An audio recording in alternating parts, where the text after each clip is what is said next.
Una curiosità su Don't Let Me Down è che non era presente all'interno dell'album Let It Be perché non passò il director's cut fatto da Phil Spector, ma era presente come lato B del singolo Get Back. E ricordati che io c'ero. Per un fatto anagrafico, io c'ero e penso di essere stato uno dei tanti a comprare in Italia Get Back, perché Don't Let Me Down era il suo lato il lato B di Get Back. Don't let me down. Don't let me down. Don't let me down. Don't let me down. Nonostante questo pezzo sia confermato da Paul McCartney e John Lennon, è chiaramente un brano di John Lennon, vedendone e analizzandone la scrittura di questo testo. John, durante la registrazione del brano, chiese parecchia energia a Ringo in modo che potesse riuscire a cantarla, a parole sue, proprio dammi l'energia e la forza di cantare questa canzone. Infatti in quel periodo c'era molto diverbio tra John e i Beatles, che ormai John era quasi succube dall'idea di essere un'unica entità con Yoko. In quel momento infatti si definiva John e Yoko come un essere unico. Sì, infatti Paul McCartney pensa addirittura che sia questo Don't Let Me Down una specie di grido d'aiuto anche inconsapevole. Una semiconsapevole richiesta d'aiuto da parte di John Lennon, in quanto in quel periodo era dipendente da due cose, Yoko Ono e la droga. Nobody ever loved me like she does. Oh, she does. Yeah, she does. And if somebody loved me like she do me, oh, she do me. Yes, she does.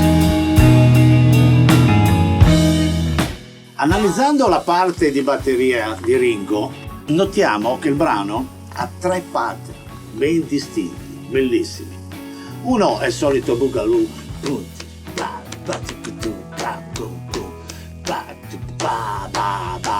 con questa terzina di quarti.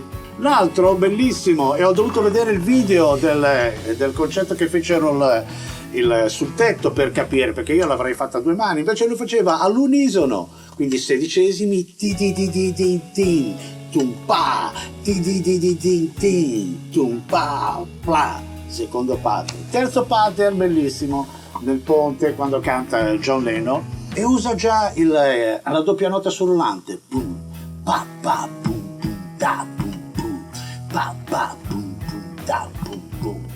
Ringo, batterista sottovalutato, ma se andiamo a vedere, se andiamo ad ascoltare, se andiamo a analizzare, ha sempre avuto delle idee molto interessanti. Don't let me down. Don't let me down.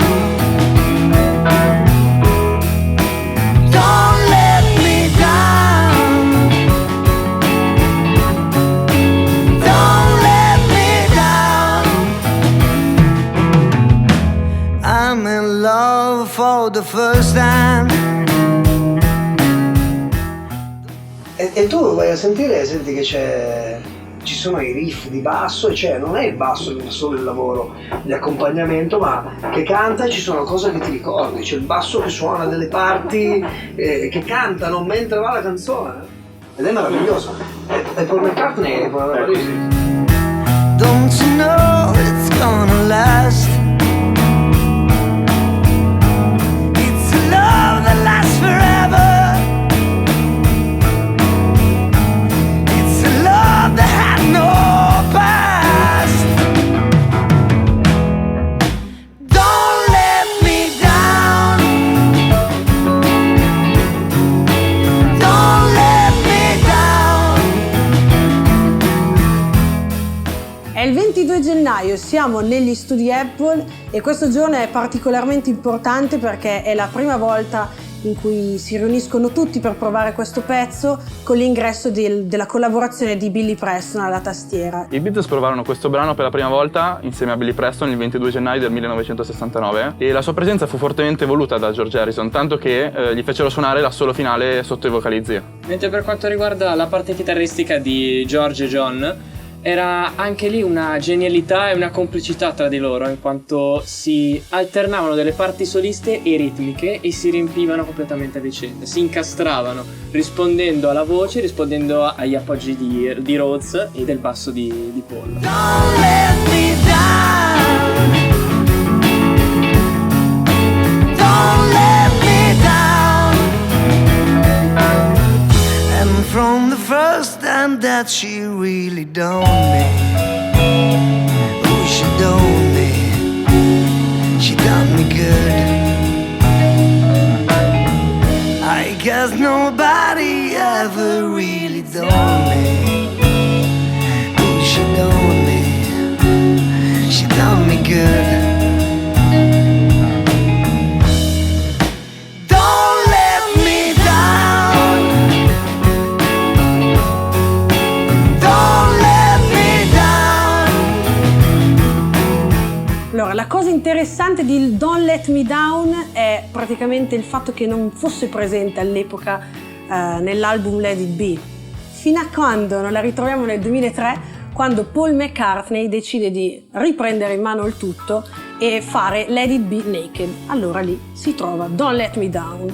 Nonostante questo pezzo sia uno dei più rappresentativi del loro concerto sul tetto, Che si svolge il 30 di gennaio causa maltempo. Era previsto inizialmente per il 29. la versione che troviamo all'interno del disco però è differente perché era stata registrata già 2 giorni prima. Quindi quella che sentiamo poi nella versione naked, a cui siamo più affezionati, non ha nulla del materiale che è stato preso poi dal vivo sul tetto, ma è una versione da studio. Don't let me down. Don't let me down. Yeah.